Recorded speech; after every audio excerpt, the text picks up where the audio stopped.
any favors. Jonathan, my friend, I have a friend named Joanna. We've been to 2 foreign business trips together. We hang out on Friday nights. She's a good friend, but she's been getting too close for comfort. Asking for favors like cleaning up her spreadsheets. I don't know what that means, but I guess cleaning up means probably changing the layout, making it look visually appealing, or helping her out with her slides. Is there a polite way to decline? Right? So gladiators and suits, I'll throw this question to all of you. How would you treat this situation? How would you say this to Joanna? Anyone? Could you please type? And while you're typing, I'd like to share my personal thoughts. I've been in this situation before. So this is where there are 2 things to consider. Number 1, from a bird's eye view, this is where you have to manage your relationships. And I call this again as the relationship equilibrium with a colleague or a manager. You want to be close enough with someone that you're comfortable enough to ask questions, challenge their ideas, but not too close for comfort that the person can start abusing you and the person can start taking advantage of you. So while yes, it's great to hang out with friends on a Friday night, you still need to draw a line, right? And the reason for that is because you're still working under a professional space. The professional space meaning at the end of the day, when things go in bad light, you go out for your own selves. Right? It's a team after all, yes. But remember that you also have your own career to manage, and no one will take good care of your career but you. So I'd like to share some checklist that you may want to, and you can screenshot, take a photo of it, or have a copy of the handouts if you'd like. So here are the things that I'd like to share. Question number 1, a consideration to ask. Are you the only person who can best help? Because if guilt is going to be an issue, if you know that there are other people that the person can ask, then that means that the person is not going to be left out in the wild. That if you decline, there will still be people who will be able to lend a hand, because after all, the problem is not unique only to you. That's one, right? My goal here is for you not to feel that you're abandoning a person. Number 2, am I giving away fish or teaching the person how to fish? So if you're close with someone, they can ask for help once, but the moment they start asking for help too many times, it's already a signal of one thing.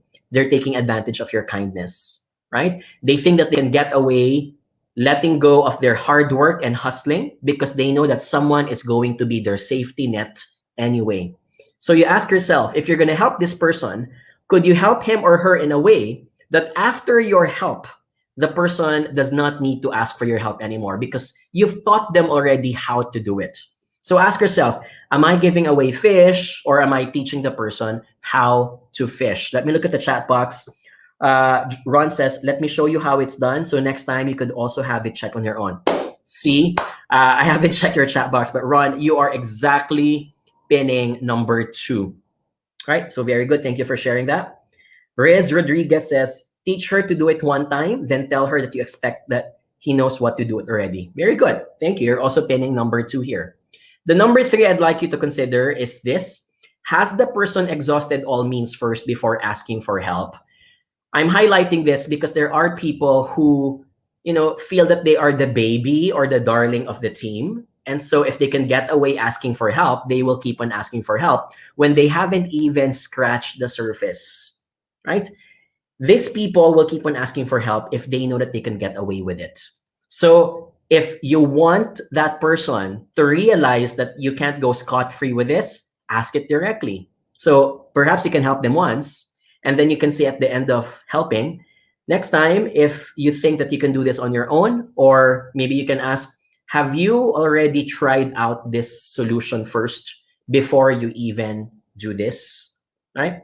Another example, if I'm helping out someone on PowerPoint or if I'm helping someone on Excel, I'm not going to go directly to their desk. Neither am I going to do remote working on their desk because you can do that on Zoom or any platform. I'm going to give them a link on YouTube to show how it's done.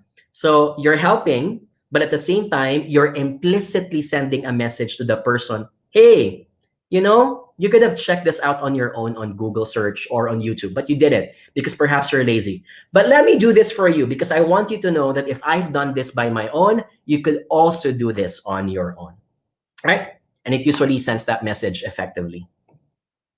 And then finally, number 4, is it possible that I will be worse off if I help out the person? So don't be misled by this statement. This is not about being selfish. I'm a believer that if you help someone, your team becomes better, right? It's not a zero-sum game. You can always be good and the person can also be in a good position. However, this is the time we're in. Wait a minute, I also have my own deadlines. I also have other things to do. I also have my personal affairs to manage. If I let go of this person and she doesn't get that help, if you want to calculate, a cost-benefit analysis, who's going to be worse off in this situation? And sometimes that's a rational way of perceiving the situation. When you realize that you're even going to be worse off, and yet this person, if no one helps him or her, it can be delayed. Someone else can help her. Someone else can do it for her instead.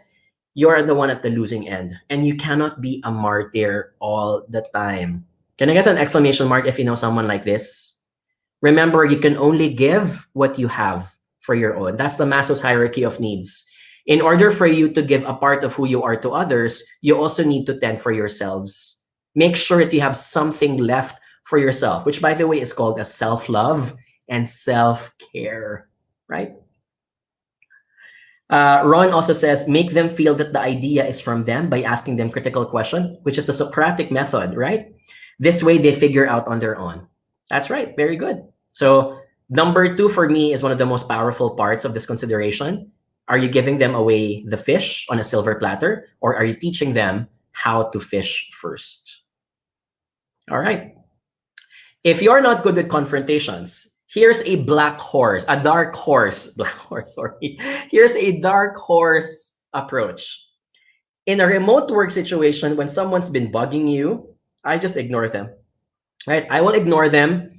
I will be consistent in ignoring them. But when I say ignore, it's not like you're gonna, block them or delete them. At that moment when they need for help, I'm gonna ignore them.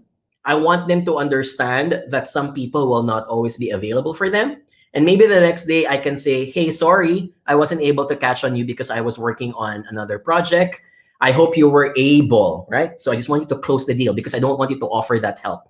Say, I hope you were able to manage the problem, or I hope you were able to manage the issue.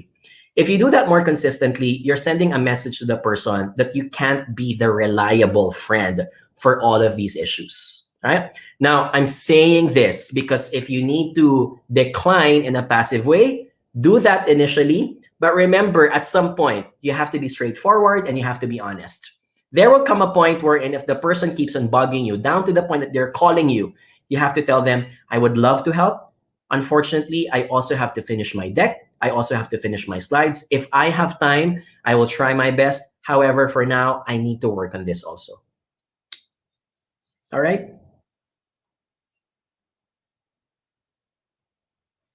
Jabi just went out and just said, sorry, I can't join today. Well, I appreciate, Jabi, that you even messaged and shared your thoughts on this.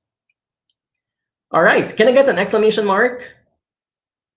So you can go to the passive-aggressive route, which I'm not a big fan of. I'm just flagging it there. I'm floating it out there because, yes, some people do this, right? Ignoring can be an effective way because you're sending a message to the person that you can't be available for them. And the more you repeat it, the more the person gets conditioned that they can't disturb you all the time.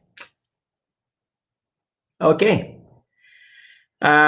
Which is why I showed here a symbol of the scene zone, right? The more consistent you are with the scene zone approach, it can be an indirect way of telling the person that you can't help them out. And sometimes I'm a believer of this. While I'm the biggest fan of confrontations, there are battles that you choose wherein instead of saying something proactively, if you know that one time effectively sends the message, you can just give the scene zone, right? But then again, remember the story here was that this was a very close friend that you always hang out with. So the scene zone might not be the appropriate response for a very close friend. If it's a one-time engagement, an acquaintance, or someone that you haven't bonded with, perhaps the scene zone can work instead.